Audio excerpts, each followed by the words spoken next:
Gabrielle Weiniger, and welcome to the Debka Files, bringing you exclusive news and insight from the Middle East and around the world. Coming up on this week's show, unprecedented joint action between Russia and the US to wipe out ISIS from their last strongholds in the Syria-Iraq border region. Israel preps its army for a future war with Hezbollah, but Debka analysts say they may need to change track. And the Kurdish region of Iraq is going to vote on its independence. But why have some of its most vocal opponents piped down ahead of the referendum? Now to our top headline. The US and Russia are set to work together to remove ISIS from its last strongholds in the Euphrates Valley. This according to Debka File's exclusive intelligence sources. Some 10,000 ISIS fighters from Raqqa and Mosul are thought to be holed up in Abu Kamal and Mayadin in the Deir ez-Zor governorate in eastern Syria. Both Russia and the US are set to provide air support in a roadmap for twin offensives. The first, led by the Syrian regime, Hezbollah and pro-Iranian militia, they'll fight under Russian cover. The second, made up of pro-US Syrian Democratic Forces, or the SDF, the Kurdish YPG and the Syrian Arab Shamari Sanadid Brigade. They'll be covered by US air support. That's two columns advancing through two separate corridors. Let's break it down geographically. Now, the Russian-backed convoy will head east from the town of Ashula along the M20 highway, capturing Deir ez-Zor after breaking through the ISIS siege last week and ridding it of ISIS fighters, before heading northwest to the final destination, the border town of Abu Kamal. Meanwhile, the US-backed force will set out from the northern Syrian Kurdish province of Hasakeh and push towards the Habur River, crossing the Euphrates estuary along the eastern bank, also towards Abu Kamal, with the Russian forces moving along the western riverbank. Now, to avoid accidental collisions in this tight space, the US War Room at the CENTCOM Command Center in Baghdad will coordinate with the Russian airbase in Syria's Latakia. The Syrian government and the US also agreed to stop referring to so-called de-escalation zones and instead use the terminology deconfliction. Before we break it down with this week's guest, let's hear from the Syrian Democratic Forces, their US-backed Syrian militia, who announced the operation in Deir ez-Zor near the Iraqi border earlier this week. لقوات سوريا الديمقراطية نزف لشعبنا العظيم ولكافة الشعوب المحبة للسلام بشرى بدء حملة تحرير ما تبقى من أراضي الجزيرة السورية وشرق الفرات تحت مسمى عاصفة الجزيرة، وذلك من أجل تحرير تلك المناطق من براثن قوى الإرهاب العالمي الظلامي المتمثل بداعش. Joining us to discuss this new coordinated offensive, Dr. Nir Boms, Research Fellow at the Moshe Dayan Center at the Tel Aviv University. Dr. Boms, thanks so much for being with us. Good to be here. What do you make of this joint US-Russian effort to clean out ISIS fighters from the Syrian border with Iraq? This seems like an unprecedented measure of accord, not only working with each other, but also with their respective allies. Well, yes and no. Because the mission, the ISIS mission, has been the core mission of the US from the very beginning. It certainly has been part of the core mission of the Russians. For quite some time, the Americans and the Russians have been working together. The anticipation was that they will continue to do so until some things have derailed and there has been some more tensions. But this does not mean that, on the tactical level, we don't have still cooperation and in order to achieve the goal, and also because there are joint interests, shared interests. For the Russians, they would like to see ISIS gone. They would also like to get additional influence at the particular area that you discussed in the area of Bukmel, partially because this is a very strategic area because of the land crossing between Iraq and Syria. This is also the area that the Americans would very much like to have influence on. This is partially explains why they will keep on supporting the Syrian Democratic Forces. They keep on sending additional weapons to the Kurds in order to help them with that fight, again, in this very strategic area. So you say it's a very strategic area. It's a key prize then for the winner. When the operation's over, who's going to take charge of the oil fields there? Another very important question.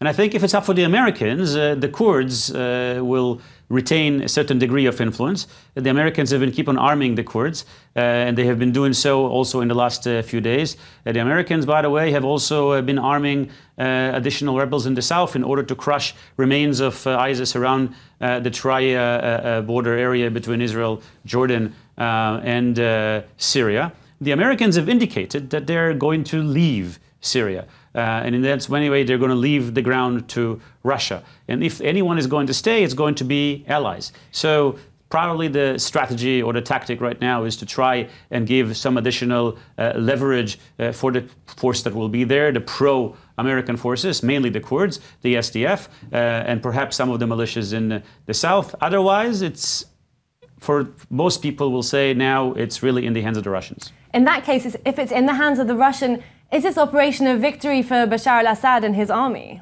For the most part, it's a victory for the proxies that have helped Bashar win. And these are really the Russians and the Iranians. And for them, it's victory. Bashar has been a dead man walking for quite some time. Just about everyone in the region had said that Bashar should leave, that there's not going to be a solution with Bashar in power. But that's no longer the case. I mean, we have seen just throughout, including even in Jordan, a realization that, well, Bashar is going to stay in power, Bashar is going to be a part of the solution, there's going to be an arrangement, and even some of the opposition was coerced to get into this realization. So certainly it's a victory for that axis, but it's not really Bashar's victory, it's really the victory of those who had sponsored this war on his side, the Russians and the Iranians.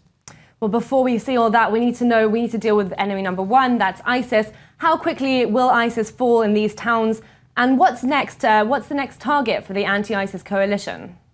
Well, ISIS has been fallen for quite some time. This has been anticipated because really, if you're looking around them, they have very few allies for the Islamic State. They have had their momentum. They have conquered a very significant territory. They have taken just about everyone by surprise, but with very little support and with really resources that are based just on the territories they've occupied, they cannot really be a match for modern military. So it was a matter of time until they're going to be defeated.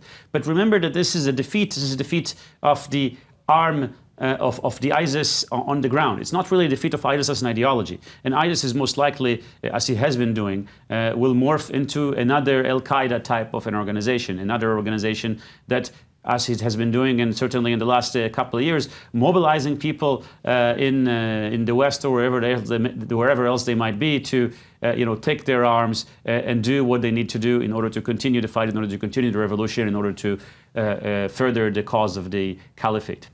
Okay, Dr. Boems, will keep following that fight against ISIS as it takes place in those border areas between Iraq and Syria, and the ideological fight as well. Stay with us as we stay in the region. And Israel is wrapping up its 10-day army drill to prep for any future war with the Lebanese militia group Hezbollah. But Debka military sources say they are prepping up for the wrong war. While the drill is focused on fighting a war triggered by an invasion of northern Israel from Lebanon, given gains built on the battlefield in Syria, Hezbollah may open up a second front from there, relying on its allies, the Syrian army and pro-Iran Shiite militia. This analysis comes after the Syrian army said Israel targeted a military site in Hama province early Thursday. A target, one war monitor said, could be linked to chemical weapons production. The airstrike killed 2 soldiers and caused damage near the town of Masaif. Syria warned of the, quote, dangerous repercussions of this aggressive action to the security and stability of the region. Now let's turn back to our guest, Dr. Nir Boems, to discuss, firstly, this alleged Israeli strike in Hama. Was this strike, although never formally acknowledged, meant to be a message that Israel will not stand by in this war as its enemies make gains on the ground? And who is that message for? Well, that message is for Syria, for its allies, and also, I think, for Russia and for the Iranians, who are very much in the middle of all of this. What we've heard from the Israeli spokespeople in the last few weeks is that they're not very comfortable with the new emergent status quo. We have to remember that this status quo is still emerging. There is signs of Iranian influence, there are signs of weapon factories. These are the types of messages that have been coming out from Israeli spokespeople. Masayef is not new. This has been a factory that has been ongoing, but it certainly take a very active role in the Syrian war as a chemical base for some of the operation. This is something that was not refuted by the majority of intelligence and other services around the world. And whether Israel or somebody else had strike that particular facility, it sends a very clear message to the fact that if there are interests there on continuing to make sure that chemical weapons, non-conventional weapons, is not going to be getting closer to groups like Hezbollah or to groups that can endanger Israel, then they're not going to be tolerated. And this is exactly the message that came very, very clearly. I think Israel had done more in terms of speaking with Air Force and strikes rather than with words. That's perhaps, if we can compare that to a lot of statements coming from, let's say, the United States, that seems to adopt a bit of a different strategy, at least in the last few months. Let's take it back to the dangers against Israel. The Israeli army drill was focusing on a potential Hezbollah invasion of northern Israel from Lebanon. Is this scenario still realistic in light of the latest events in Syria, namely Hezbollah's part in the victory against ISIS in recent weeks, both in Deir ez-Zor and the Kalamon Mountains on the Syrian-Lebanese border? Should they be preparing for a different kind of war? Well, I think they have been preparing for a different kind of war, because the assumption is that if and when there's going to be a war against Hezbollah, it's going to be a very different kind of war. And it's going to be a very different kind of war. Like, if we remember Hezbollah 10 years ago, 11 years ago, 2006, well, Hezbollah used to be called a terrorist organization. Then it used to be called a militia. Then it used to be called a paramilitary force. But really what we're looking today is we're looking at an army that has units, an army that has even a small air force, at least with reconnaissance planes, an army that knows how to work with modern militaries, an army that was able to gain very significant training in the Syrian arena. It's also an army that has a very significant arsenal of missiles. And, well, when you're collecting missiles, it's a little bit like collecting stamps, right? At some point you have to figure out a way to go to the exhibition before they're going to get too old. And in that sense, the threat of Hezbollah is real. It is very real, and it's also very different, because it is very clear to all those who deal with this issue that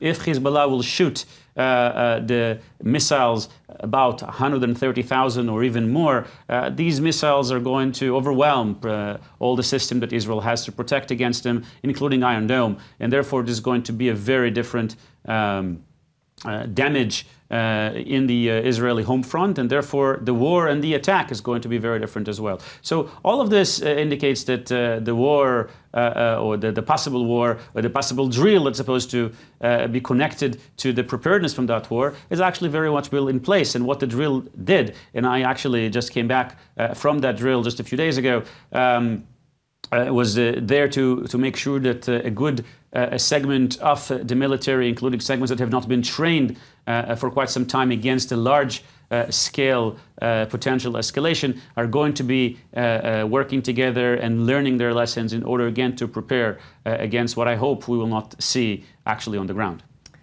All right, we'll leave it there for now. But meanwhile, Gaza rulers Hamas are said to be building up their power bases in Lebanon, according to Debka File's intelligence sources.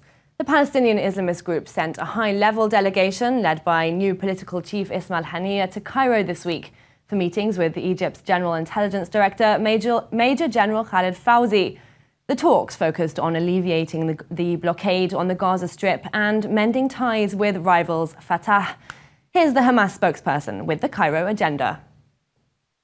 برئاسة الأخ إسماعيل هنية من الداخل والخارج سوف يبحث مع المسؤولين المصريين قضايا مهمة، على رأسها سبل تعزيز العلاقات الثنائية مع مصر الشقيقة، وأيضا متابعة التفاهمات المصرية الفلسطينية مع حركة حماس بما يخص قطاع غزة وتخفيف الحصار وتخفيف معاناة أهلنا في القطاع. أيضا سوف يتطرق الوفد إلى قضايا وطنية فلسطينية، على رأسها سبل تعزيز المصالحة الوطنية الفلسطينية وإنهاء انقسام وتوحيد الصف الداخلي الفلسطيني.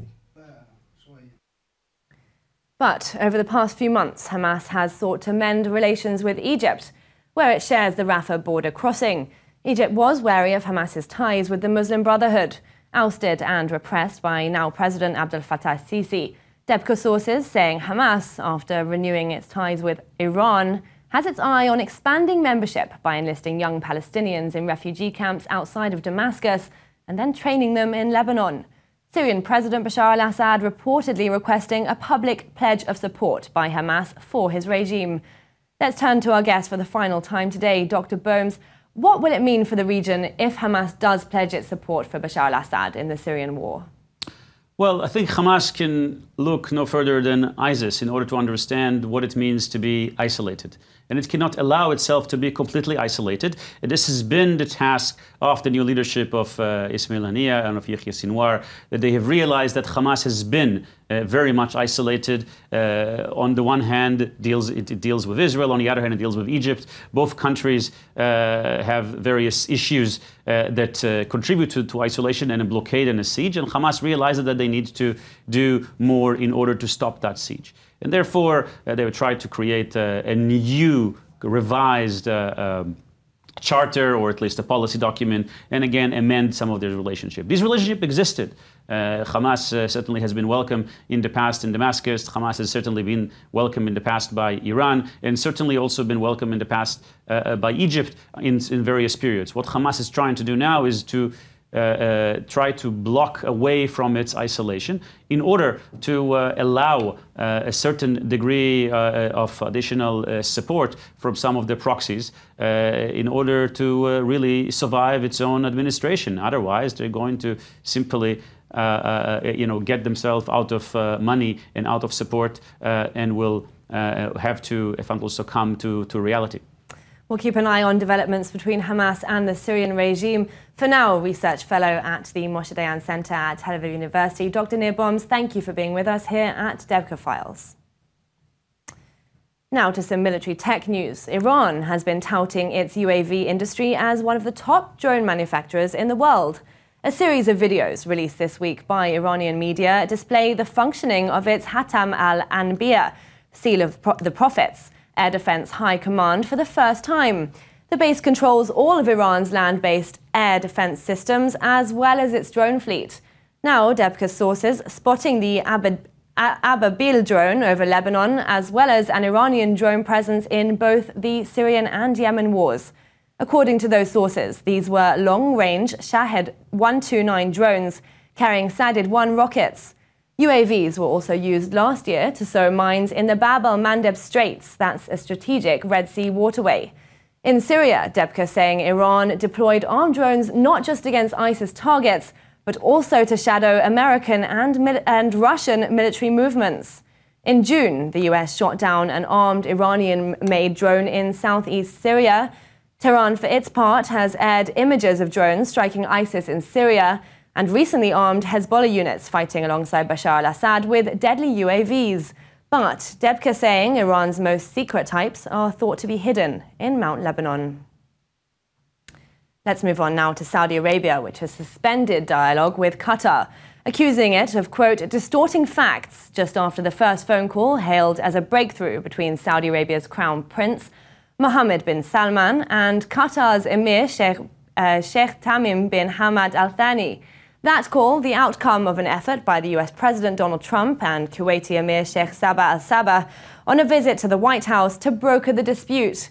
For 3 months now, the Saudi, the UAE and Egypt have boycotted Qatar, cutting off trade ties with Doha and accusing Qataris of supporting extremists. Shortly after the White House visit, the Qatari news agency reported that Sheikh Tamim had welcomed a Saudi proposal to assign 2 envoys to resolve the issues.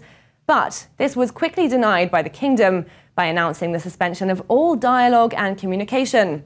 Saudi analysts believe Qatar's move to get the US president involved in the ongoing crisis is opposite to what the Saudis have intended for solving the crisis among Arab nations. Take a listen.